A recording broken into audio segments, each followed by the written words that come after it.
শোন ভাইকে দিয়ে শুরু করি। আফগানিস্তানের এগেনস্টে 3 ম্যাচের 3টাতেই বাংলাদেশ আসলে লড়াই করতে পারেনি।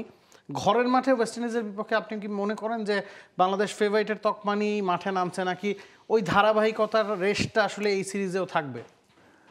আমার মনে হয় না যে ঠিক এই মুহূর্তে আমরা যে অবস্থানে আছি সেখানে আমরা ফেভারিট কি ফেভারিট না সেরকম চিন্তা করার মতো অবকাশ আমাদের আছে। West Indies also having a bad time, তারাও যে খুব ভালো করছে তা নয়, বাট ওডিআই সিরিজে ফর সাম রিজন আমরা গত কিছুদিন ভালো করছি না। আফগানিস্তানের সাথে আমরা T20 সিরিজে কিন্তু 3-0 আমরা জিতেছি, হুইচ ইজ ফ্যান্টাস্টিক। আমরা সামও T20 সিরিজগুলো কিন্তু জিতছি, বাট 50 ওভার্স ফরম্যাট যেটা আমাদের সবচাইতে পরিচিত ফরম্যাট, আমাদের favourite format for a very long time, সেখানে কিন্তু আমাদের গত 1 বছর 2 বছরের পারফরমেন্স একদমই আশানুরূপ না। এবং ইনফ্যাক্ট যেই ক্রিকেট আমরা খেলেছি আফগানিস্তানের সাথে, এটা বাই এনি মিনস আসলে অ্যাকসেপ্টেবল না। আই মিন আফগান টিমের সাথে আপনি 200 রানে হারছেন, ওয়ান অফ এ গেম কিন্তু হতে পারে, it can happen to any other teams, but আপনি 190 চেস করতে আমরা পারিনি, 200 রান করতেও আমরা মানে একটা শেষ ম্যাচ 200 রানে হারিয়েছি। একটা ম্যাচে ভালো করতে যাই কিন্তু 200 রানও করতে পারিনি। ইনফ্যাক্ট সবচেয়ে সিগনিফিকেন্ট মানে যেটা সবচেয়ে যে জিনিসটা আমাকে আশ্চর্য করেছে লাস্ট সিরিজটাতে, আমরা 50 ওভার্স খেলতে পারিনি, so which is not a good thing. So এই সিরিজটাতে I don't think Bangladesh starting as a favourite. West Indies যদিও তাদেরও ভালো সময় যাচ্ছে না, but they are still a very good white balls side. আমি পার্সোনালি মনে করি যে বাংলাদেশে এখন আসলে এই সিরিজটা ইজ লাইক নট মানে do or die match, but for আমাদের নিজেদের জন্য এই সিরিজটা ভালো করাটা খুব দরকার আমাদের। মঞ্জুর ভাই, এই জায়গায় আসলে সমস্যাটা কি হচ্ছে? আমরা বলি যে ওয়ানডে আমাদের পরিচিত ফরম্যাট বা প্রিয় ফরম্যাট, ওয়ানডেটা আমরা ভালো খেলি, সেটা 2015 বিশ্বকাপের পর থেকে গেল 10 বছর এই ধরনের একটা চিন্তাভাবনা নিয়েই আমরা এগিয়েছি।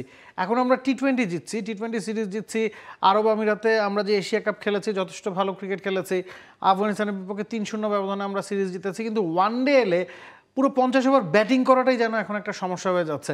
মিরাজ ওই কথাটা বলছিলেন যে আমরা পুরো 50 ওভার ব্যাটিং করতে চাই। 2025 সালে এসে 50 ওভার ব্যাটিং করার যেই স্ট্র্যাটেজি বা যেই মন মানসিকতা, সেটাই তো বলছে আমরা ওই জায়গা থেকে অনেকখানি পিছিয়ে আছি।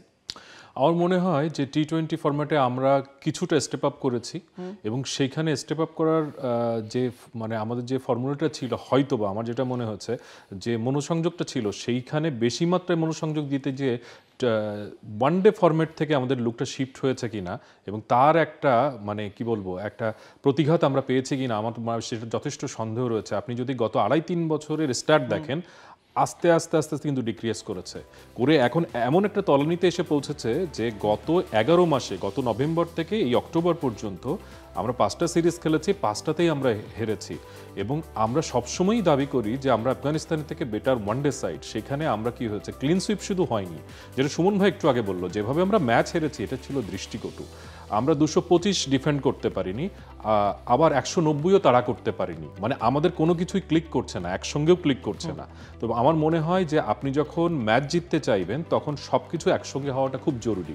ব্যাটিংটা, বোলিংটা, ফিল্ডিংটা সবকিছু একসাথে। বোলিংটা হচ্ছে না এটাকে আমরা আসলে বলতে পারি কিনা, কারণ ফার্স্ট ম্যাচে আমরা 221 রান করেছি, 222 ডিফেন্ড করতে গিয়েও আফগানিস্তানকে একটা টাফ টাইম আমরা দিয়েছি। 191 রানের সেকেন্ড ম্যাচে আমরা আফগানিস্তানকে আটকেছি, যেটা আবুধাবির ওই মাঠের সর্বনিম্ন রান, মানে এর চেয়ে কম রান কোনো দল ওই জায়গায় করেনি। 200 রানের নিচে ওখানে কখনো ডিফেন্ড হয়নি, একবার সম্ভবত অস্ট্রেলিয়া করেছিল। সেকেন্ড ম্যাচে আমরা 293 রান কনসিড করেছি, তারপরে হারের ব্যবধানটা 200। বোলিং হচ্ছে না এটা কি আপনি বলবেন, নাকি শুধুমাত্র ব্যাটসম্যানরাই আসলে ডিফল্ট করছেন? আমার মনে হয় এটা একটা মেন্টাল ব্লক তৈরি হয়েছে, হয়তোবা আমরা ভয় পাচ্ছি। আমরা কিন্তু পারফর্ম করছি, আমরা কিন্তু ওদেরকে 190 আটকেছে, সেদিন বোলাররা ভালো করেছে, তারপর ব্যাটসম্যানরা যে একটা হারিকিরির মধ্যে পড়ে গেছেন, মনোসংযোগ হয়নি।